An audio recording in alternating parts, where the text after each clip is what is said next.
The Square Ball Podcast. Welcome to the show. It's brought to you in association with Levi Solicitors, who will offer you a 10% discount on your legal fees at levisolicitors.co.uk/the square ball. Dan Moylan here with you, along with Michael Normanton, and also Daniel Chapman, our friend Moscow White as well. We've been shortlisted for the Fan Media of the Year award in the Football Supporters Association Awards for 2022. That's fun.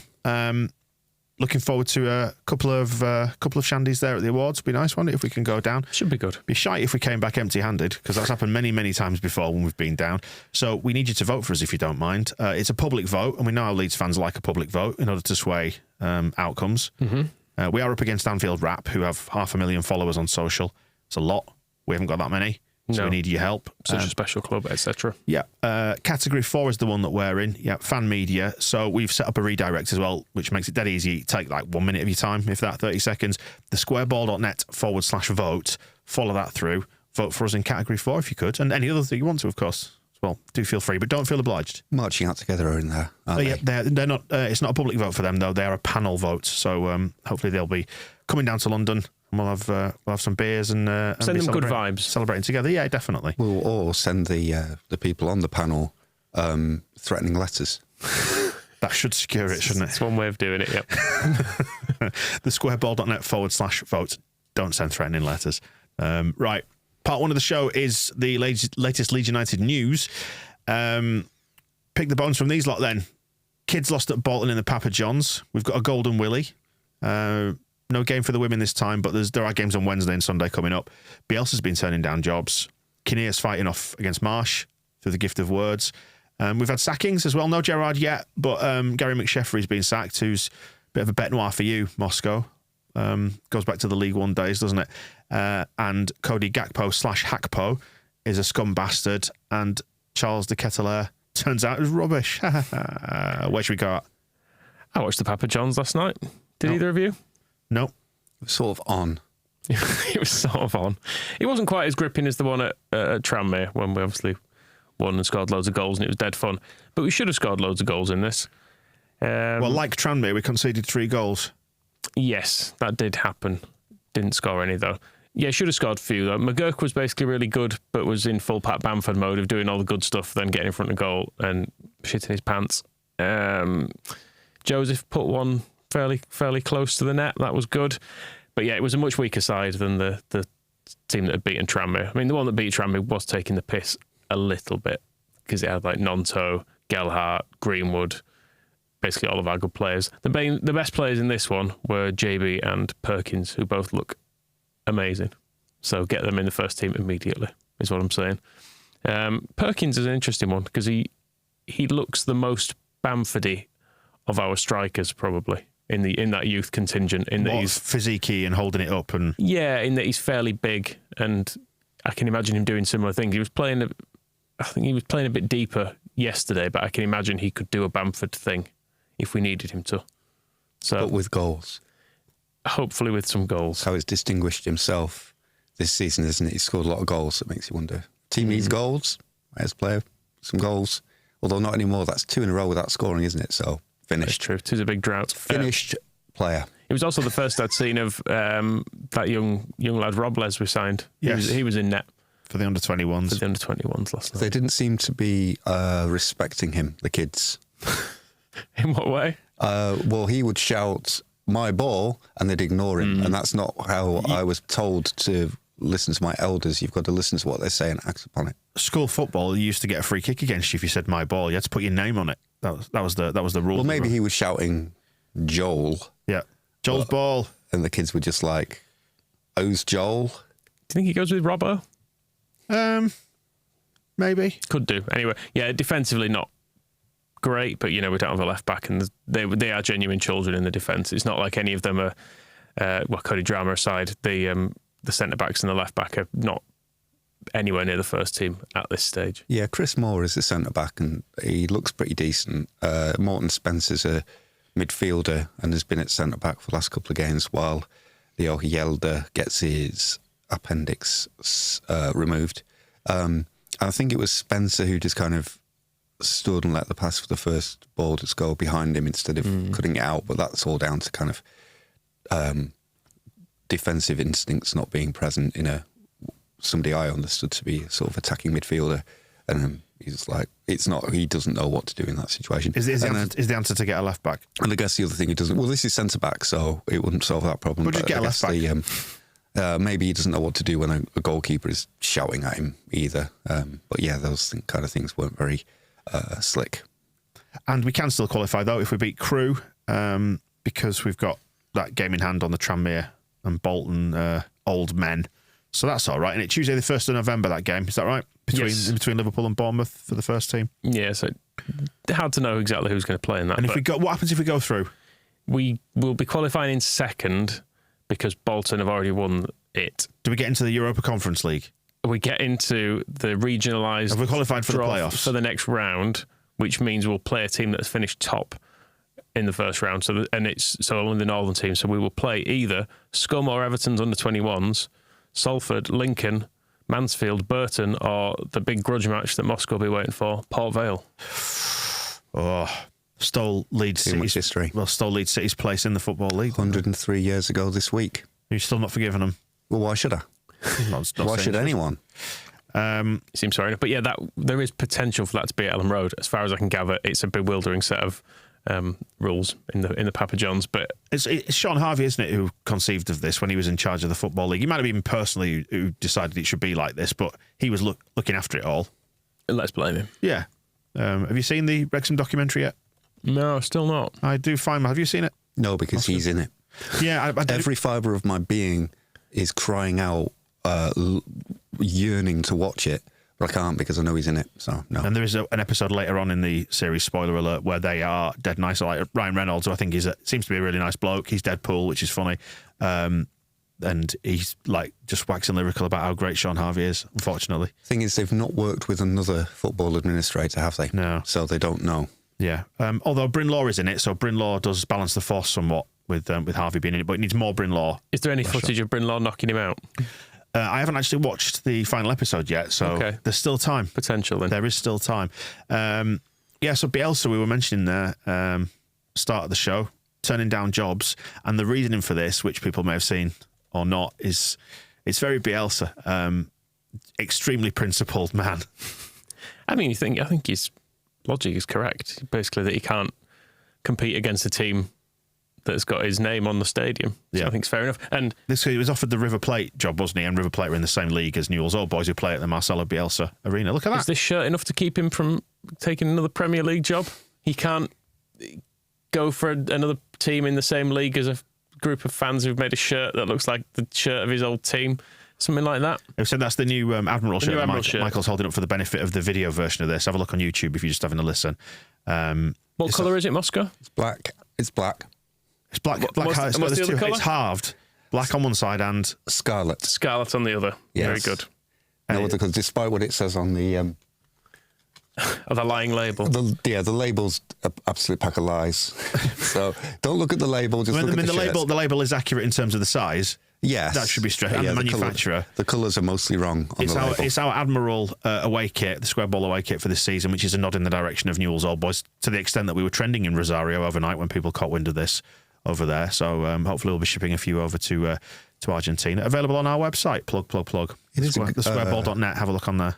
It is a nice. I mean, it's a typically Bielsist point where it's too much honour, but you do think about, Steven Gerrard managing against Liverpool and Frank Lampard managing against Chelsea and all these kind of things. And I suppose Leeds had it back in the day because Leeds faced teams managed by Alan Clark, I think, but certainly Norman Hunter and Bobby Collins turned up with their.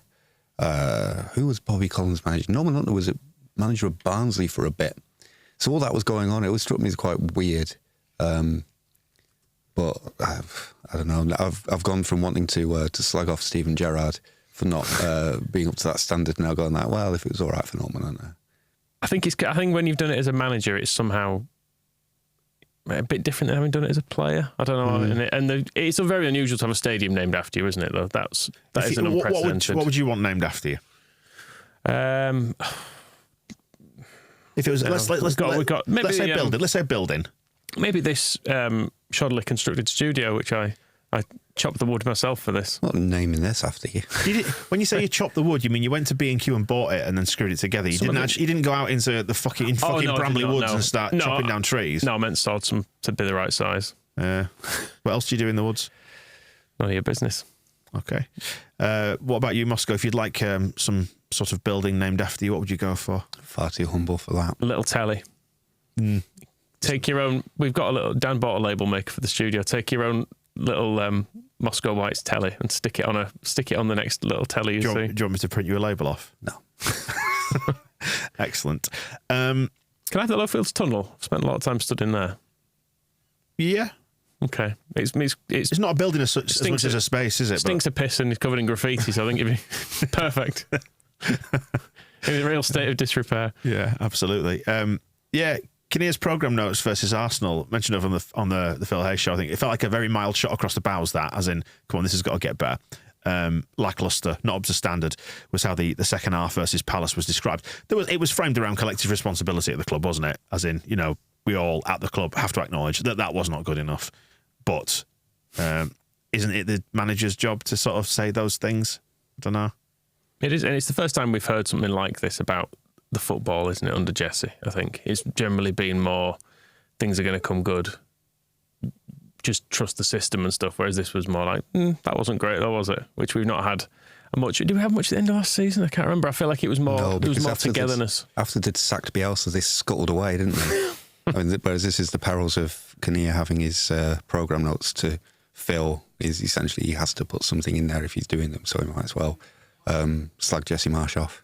Why not? Everyone else does. Well, Jesse's applied a little bit of pressure with regards to the transfer window, which is what I meant at the start of the show when I said they're facing off. Is there going to be a row? Is there going to be a tear-up in the corridors of power at Ellen Road? And it's in particular, these are the post-match comments, are they, from after the Arsenal game? It's a little bit early to discuss things. However, that was clearly a target of ours. This is moving in the transfer window. And we will assess the attacking part of the field as we move forward and figure out what we need to add. He scuttled back on it a bit, though, didn't he? Then going, but all the young players are good too, so maybe that. But to be fair, they're fine. He did this towards the end of the transfer window, didn't he? Started running his mouth off a bit and then backtracked in that hastily arranged interview with Sky Sports. Yeah, this was before the Arsenal game. All right, okay. And yeah, it was a question just about what you're going to do about Bamford. Basically, was I'm pretty sure that's what the question was. So. Yeah, and we can't disguise it. We tried to sign a striker, and yes, the question was about Bamford's progress and what we would do in January. But it's all hypothetical, isn't it? Because if Bamford scores 10 goals between now and the World Cup, then fine. If he doesn't, then maybe we need to do something. Be one hell of a return because we've only got about 5 games, haven't we? Yeah, exactly. When he's hot, he's hot. Yeah, you need to check out on the website as well the artwork that Lee has done, our video guy, for Propaganda Extra, which is the members' bonus show, in which we discuss the important issues. We always get to the heart of the matter, don't we? Talking about man buns, and there is talk. I think it was Cooper. Hopefully, he was being serious in his interview, saying that Patrick Bamford was growing his hair to go for the old man bun. So we just ended up chatting about haircuts, which obviously we are very much the authority on in Leeds United world. But the artwork's great because Lee has mocked up Patrick Bamford with a man bun, so we could look and see what that would look like on Paddy's head. It looks better than I expected, actually. I've wondered if he's aiming for the kind of the Haaland thing. Now that's a bit the fashion. What, scoring goals? Well, scoring goals, but maybe he thinks that's how you do it. Right. I wouldn't be surprised if once Pazza ties it back that way, if it's not Alfie, is it? It's Erling, takes a look at it and then goes, right, I'm changing it. We are going to be talking about Alfie, though, aren't we? That's why you mentioned it, because we've got a new show coming. I've mentioned it because my brain is coming out of my ears. We've got a Golden Willy as well up front. That's good. He came, was it in the top 10 or something for that? Well, he's on a shortlist for it's a weird award, the Golden Boy, which appears to be a public vote on a website called tutosport.com. So I'm not sure how legit it is. It feels kind of, I don't know, it feels a bit like a Twitter poll. Like we've made up our own awards kind of thing. Should we do some awards? He's not, to be clear, he's not winning it because you can actually see the results, and Camavinga from Real Madrid is going to win it. So That's a shame. Feel It's good to be on the list. It almost kind of this is speaking to that FIFA generation who care deeply about like the Ballon d'Or and things like that. That makes very little sense to me.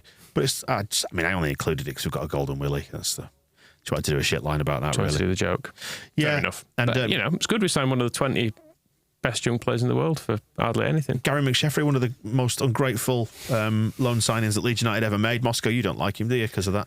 Well, it was his problem was with Simon Grayson's lack of gratitude for Gary McSheffrey's absolute joke of a loan spell at Leeds, and after he'd scored back to Coventry, never to score again, he was all moaning that he hadn't been given that Simon Grayson wasn't phoning him up and sort of grovelling and apologising for not signing. Needy is the word I would say. Moscow, needy. Yeah, and I was quite surprised that he popped up. He's still only 40, but then he's managing.